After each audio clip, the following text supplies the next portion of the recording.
Okay, you're asked to do three themes. I think there were four in the directions, but you were asked to do three themes for each of these problems. You were to give the parent function, you were to tell the transformations, and you were make a sketch of it.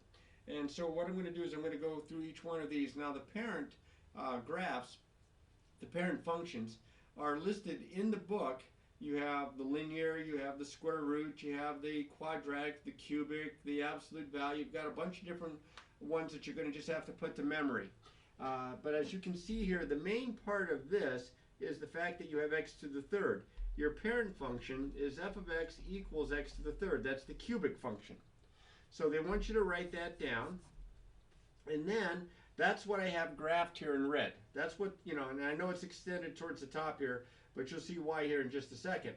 But that's the one that's graphed in red. Now, I don't think they asked for you to graph the one in red. They might ask for you to graph this one, the transformation. And what transformation or transformations do you have? Well, the main difference here between x to the third and x to the third plus 7 is the fact that they've added 7. That's a vertical shift or translation of 7 units upward. Now you know why I made the graph so tall. So if you have the original either on the paper or in your head at least, you can graph the new function for part C here. Hopefully you can read that all right. Vertical shift or translation of 7 units upward. And so all you're going to do, and I brought a different colored pencil here, is shift the key points up 7 units so that you can get an idea of what's going on. See how it goes through 0, 0? Now it's going to go through 0, 7. You see how this point here is at -1, -1? Now it's up here at -1, 6. You see this point here is at 1, 1. Now it's up here at 1, 9. And then if you wanted to continue, you could try to move this up 7 units. 1, 2, 3, 4, 5, 6, 7. Just enough. Yeah, almost like I knew what I was doing here. And so I'm going to make this look as much as I can like the graph in red, except that it's in green. And there we go. And that's what the graph looks like. Now notice here, it didn't get shifted to the right or to the left. So this key point here at 0, 0 is still on the y-axis. So that's what the sketch is going to kind of look like.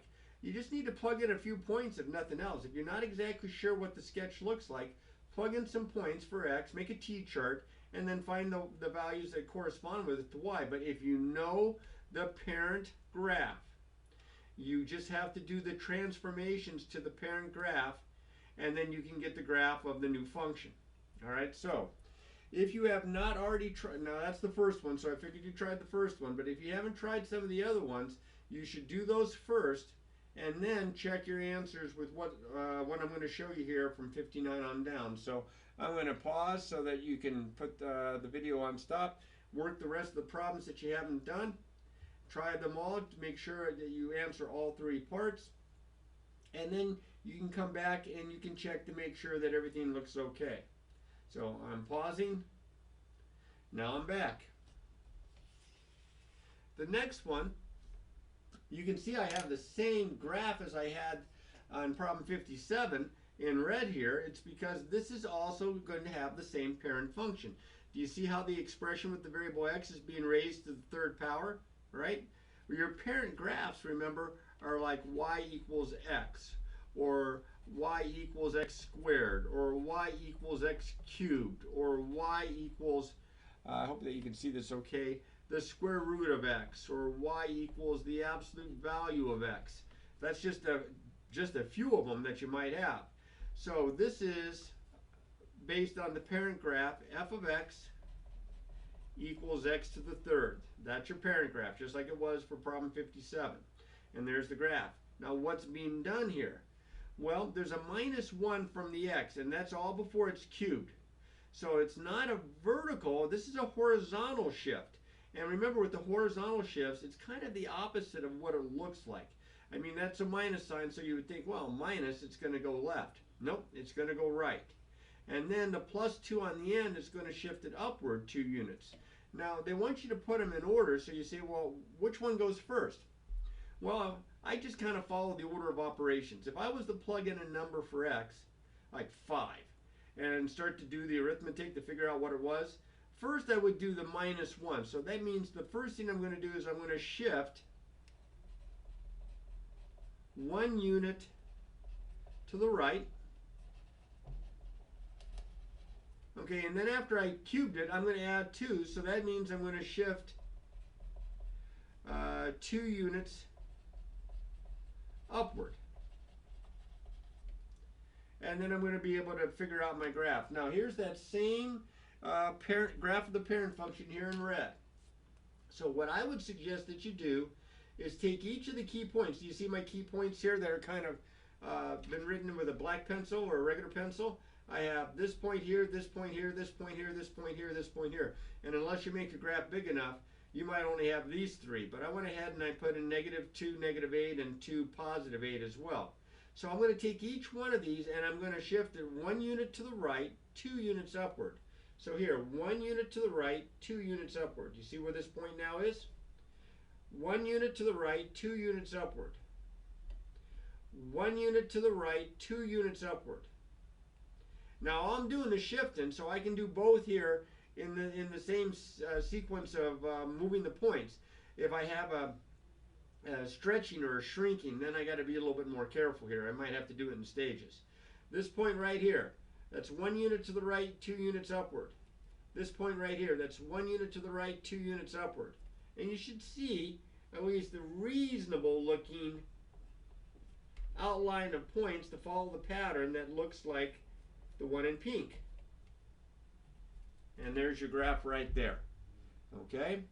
So you have to first identify the parent so you have a basic idea of what the graph looks like, as I have in pink here. Then you look for your transformations. What's different about the parent function as the new function here? It was the -1 and the +2. And what does that mean? 1 unit to the right, 2 units upward. Okay? Because of where they're at, where they're located. And then make your sketch. All right, so let's try. I think there's one more that has a cube in it, and there it is, number 61. In number 61, there are 2 themes that are going on here.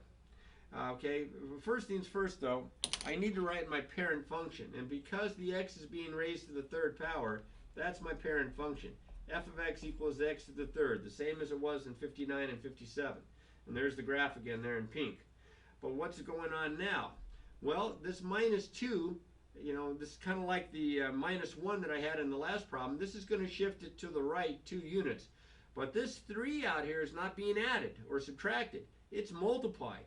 So that's going to affect the graph by vertically stretching. If this number that's multiplied is bigger than 1, you're stretching it. If it's between 0 and 1, like a half or a fourth or something, then it's kind of compressing it or shrinking it. Okay? So in this case, it shifts 2 to the right, 2 units to the right. You should write that out, by the way. I'm kind of cutting this, but it shifts the graph 2 units to the right, and then it stretches vertically this number out in front that's times it. This is going to stretch it vertically, either in this case because it's a +3, by a factor of 3. So those are your 2 transformations. Now, I might suggest that you do this in 2 stages. First, I would shift it to the right 2 units. So I'm going to get my green pencil here. I'm going to shift this to the right 2 units. Now, by the way, I made this a little bit bigger. Notice that my scale here is 2 on the y-axis, because when you multiply these numbers by 3, after you've cubed them, you get some pretty good sized numbers. So in comparison. So this one gets shifted 2 units to the right. Now my scale on the x-axis is still 1, so that's 2 units over. Then this one would be 2 units over. This one would be 2 units over. This one would be 2 units over. And this one would be 2 units over. So I kind of have this. I'm going to do this in pencil here. Regular pencil. I kind of have this kind of dotted here. But that's not my answer. Because what happens here is that I have to multiply this by 3. It stretches it out vertically. Now the good news is any point on the x-axis stays right where it's at because it can't be stretched. The y value is 0. 3 times 0 is 0. But like here, the y value is 1. You're going to multiply it by 3, so it's going to go up to here. Here, maybe I better use a regular pencil here. It's going to go up to here. This is a negative 1. It's going to go down to here to negative 3. This one is at 8. That's an 8 there, believe it or not. So if I multiply it by 3, it's going to go up to 24. Oh, and I got this point right here, right? Because that stays the same. So let's see. So it's 8 here. So that's 10, 12, 14, 16, 18, 20, 22, 24. Way up here. Okay? And this point right here, this is at negative 8 here. This is going to go down to negative 24 because you're going to multiply negative 8 times 3. So negative 10, negative 12, negative 14, negative 16, negative 18, negative 20, negative 22, negative 24. It'd be all the way down to here. Oh, down to here. Because it's on the y-axis there. I have to be careful. Almost messed that up. So now my graph, and I'm going to do this one in nice and green here. Hopefully you'll be able to see it okay. It's going to go through here, here, here, here, and here.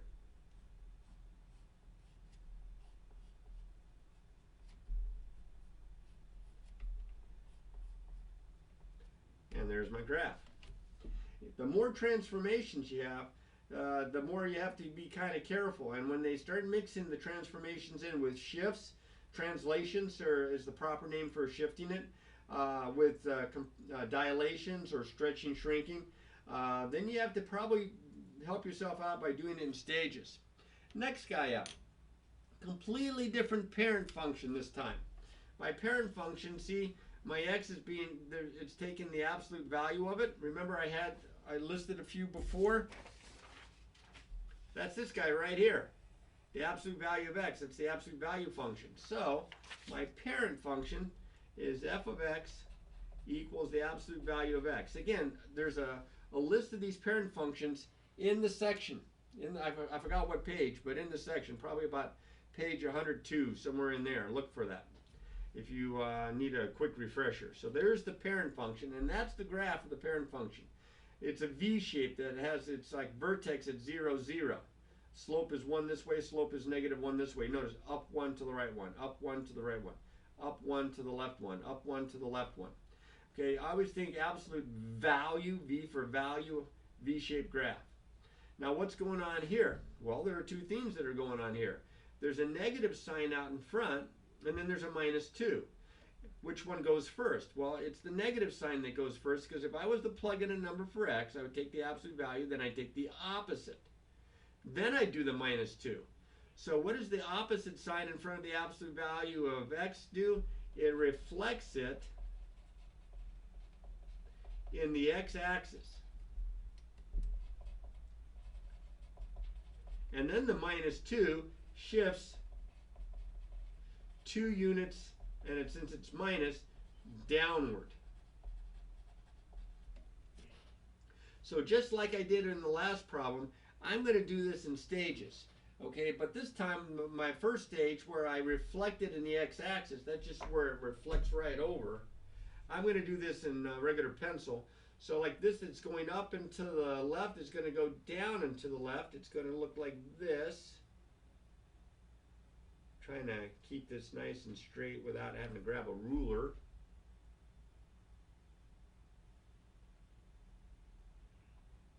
That's just the reflection part.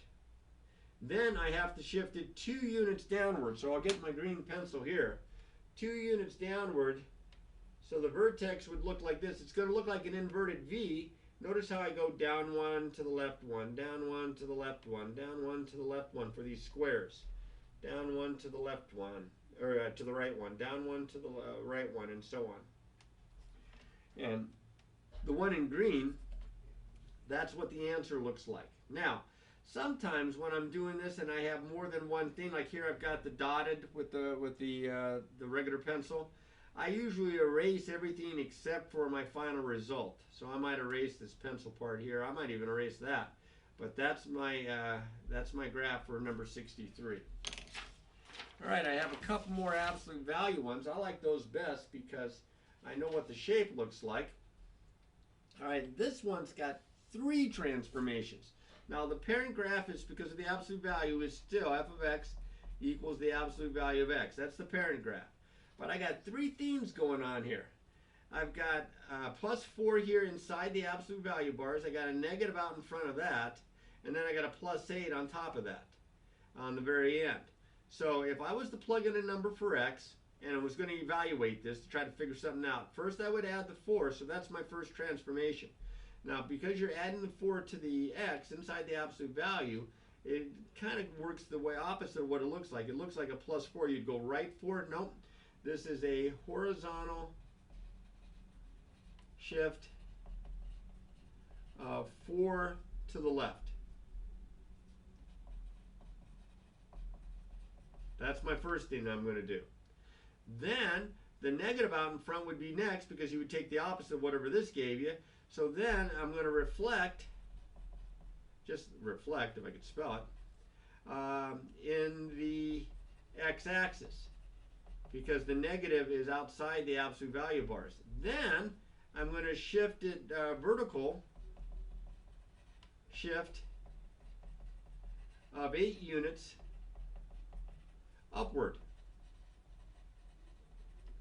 So this one is going to be done in stages as well. The first thing I'm going to do is I'm going to shift it 4 to the left. Now you can see how I made my diagram. I have kind of more open here to the left because I was looking at these problems kind of in advance. You might not know to do that, so you just need to make a big enough sketch, and then you can always add on if you need more space or something. But I'm going to take this one here in red, I'm going to move it 4 to the left. So here's the key point. 1, 2, 3, 4. So right here, this is what it would look like if I moved it 4 to the left. I'm going to make it dotted. I like the absolute value ones because I just have to kind of connect the diagonals here through those little squares. All right, now that's all that's been done to get to this part, the shift of 4 to the left. Now I'm going to reflect it in the x-axis. Now I didn't leave, oh, I should have left more of a space here, shouldn't I? What the heck was I thinking? I should have had more of a space here. So I've got to move this 4 to the left, then I got to reflect it. So now it's going to look more like this. So this part that's going up and to the left is going to go down and to the left. What am I thinking when I've done this here? And then this is going to go down and to the right.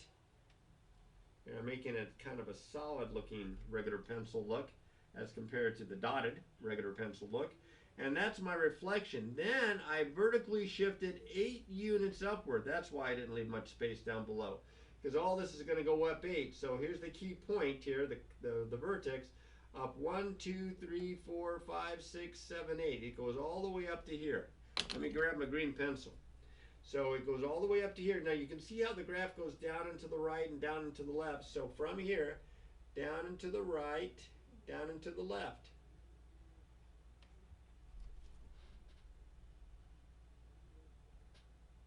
Now that's, with all those graphs in there, it's kind of confusing. I would definitely erase this one when I was done. Don't forget your arrows. And I would probably erase this dotted one as well. I might leave the original, the parent graph on, but that's what the graph looks like for g of x there. All right, next one up.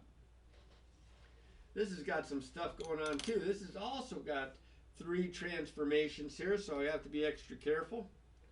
So the first thing I see here that, oh, what kind of, what's my parent function? I have the absolute value, so it's going to be the same as the last one, absolute value of x, the absolute value function. Now, if I was to plug in a number for x, first, I would subtract 1 from it. So that's inside the absolute value bar, so that's a horizontal translation, and a horizontal is always kind of the opposite of what it looks like. It looks like a -1, you would think left. Nope, to the right. So this is a horizontal shift of 1 unit to the right. Okay, then what do I do next? I multiply it by -2. So -2 is 2 things. The 2 is a stretch, the negative is a reflection in the x-axis. So since they're both in the same number, it doesn't matter which one you do first. I would probably first reflect in the x-axis and then I would stretch vertically by a factor of 2.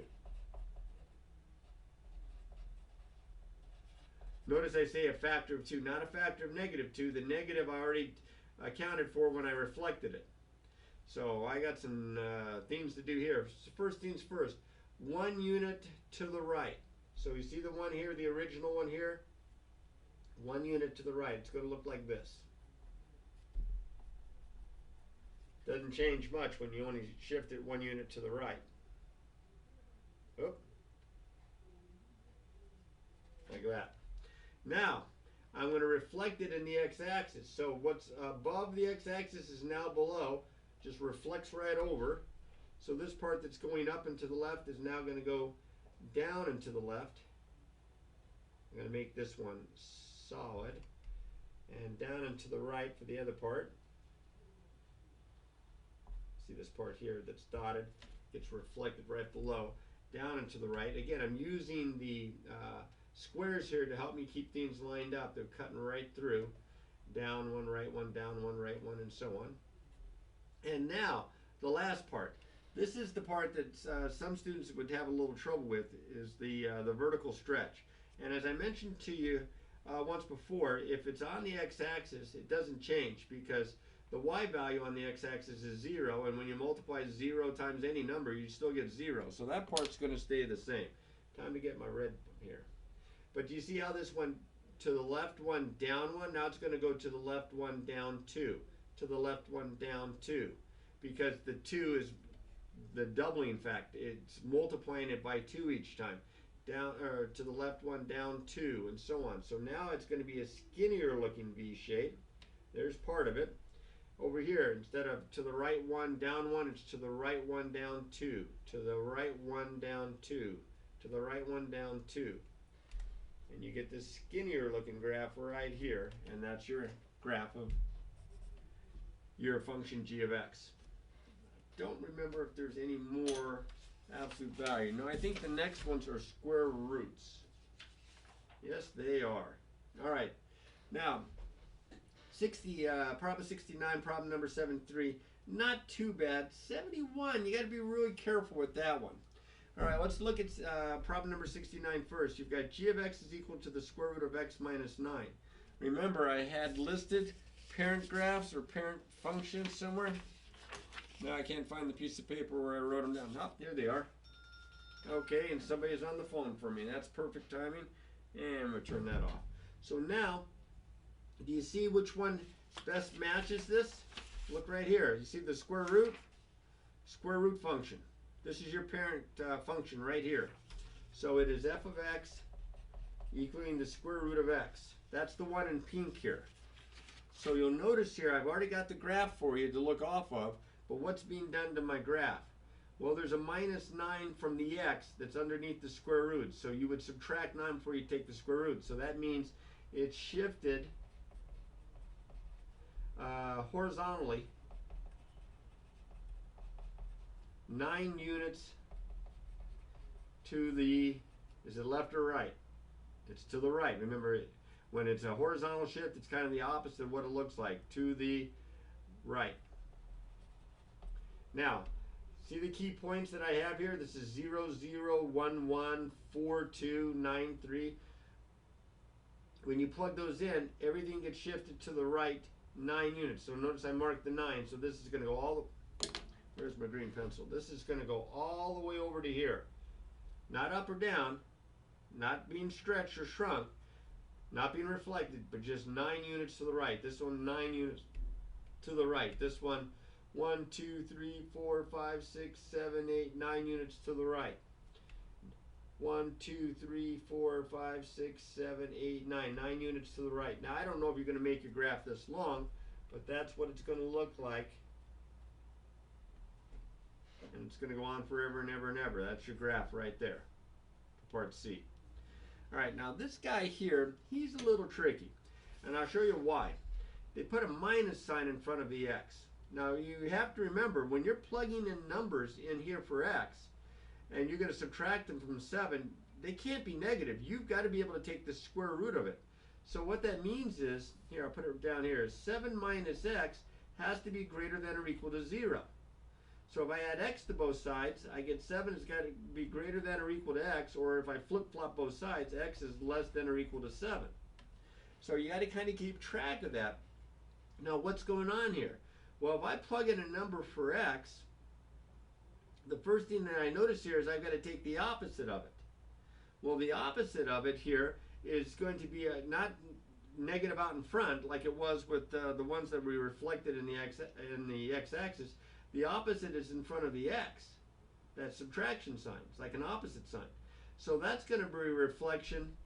Oh, I'm sorry. F of x is equal to the square root of x. That's going to be a reflection in the, oh, where am I at here? Oh.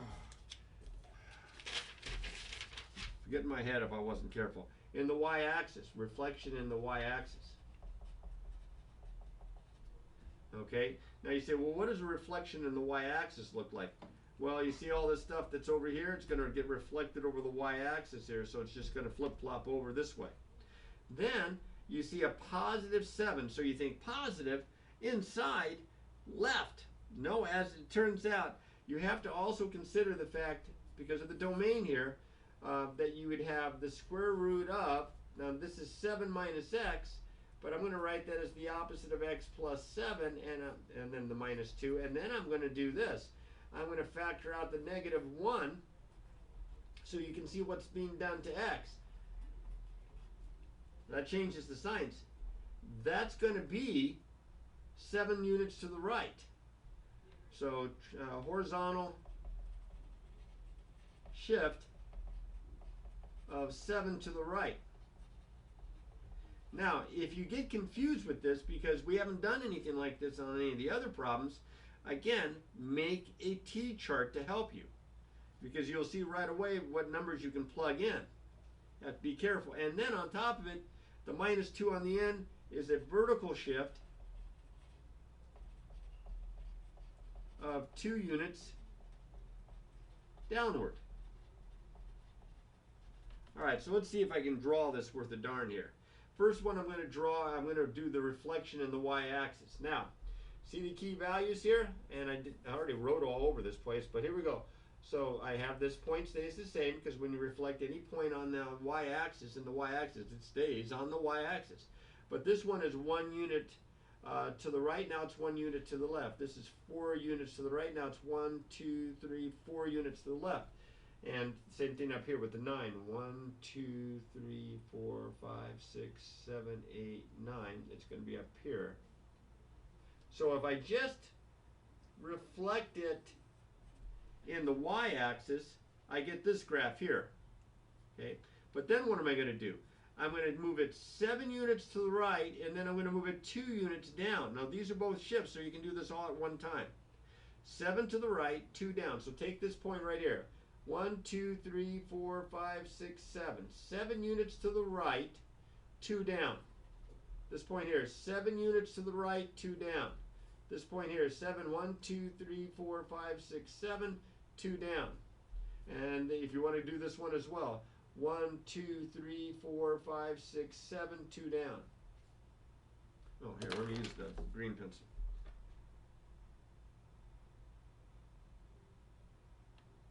So there's an arrow, but the arrow goes to the left because of the reflection. And there's your guy. What a mess. Okay, that one was a little tricky. You have to be really careful because that's a negative sign, that subtraction sign in front of the variable x. All right, and it's not in front of the absolute, or the square root of x, it's in front of the x. All right, now this guy, he's a little bit more back to normal in that it's still a square root function, so my parent function is f of x equals the square root of x. But now I can see that if I plugged in a number for x, because I got a 4 here and a 1 here, the first thing I would do is I would subtract 1. It's underneath the radical, so that's a horizontal shift of 1 unit to the right. Okay, the 4 is outside the square root, so that's going to stretch it vertically. Vertical stretch by a factor of 4. So you can see I kind of made it taller here because it's going to be stretched upward. So first things first, 1 unit to the right. So I'll do that in pencil. This point here goes right here, 1 unit to the right. This point here goes 1 unit to the right. This point here goes 1 unit to the right. This point here goes 1 unit to the right. So I get this.